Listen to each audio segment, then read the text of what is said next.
Экожүйелер жануарлар мен өсімдіктер арасындағы күрделі қарым-қатынастарға негізделген қоршаған ортаны білдіреді.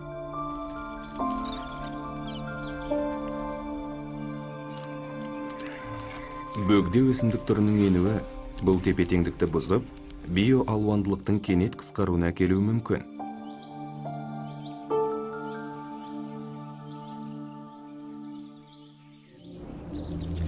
Басқыншы өсімдік дегеніміз өзі осыған дейін өспеген ортаға енгізілген өсімдік.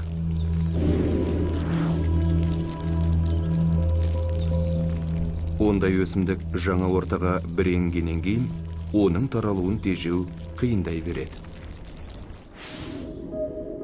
Кудзу жүзімшоғы ақшқа 19 ғасырдың соңында келінді.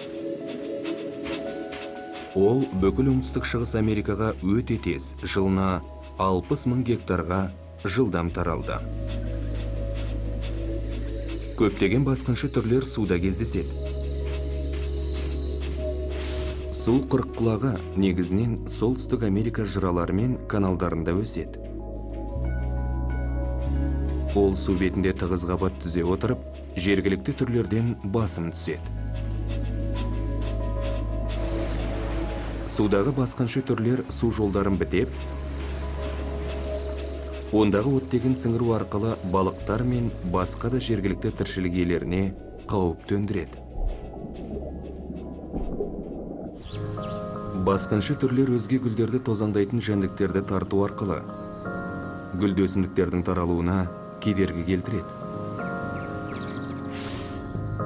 Көктікен Еуропа мен Солтүстік Американың шалғындарында кездеседі. Ол жәндіктерді тарту үшін қанық түспен көп өнімді тозаң үйлесімін қолданады.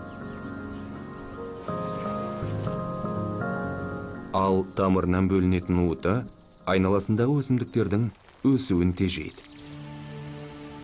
Алайда кейбір басқыншы түрлердің оң әсері де болады.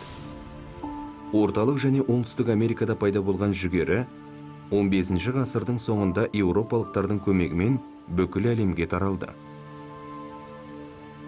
Қазір ол әлемде ең көп өсірілетін дәнді дақылға айналды. Көптеген жергілікті емес түрлер бүгінде ауыл шаруашылығы үшін өсіріледі. Алайда жаһандық саяхаттау дәуірінде басқыншы өсімдіктердің таралуын бақылау әсем де әр алуан орталарды қорғау үшін өте маңызды болып отыр.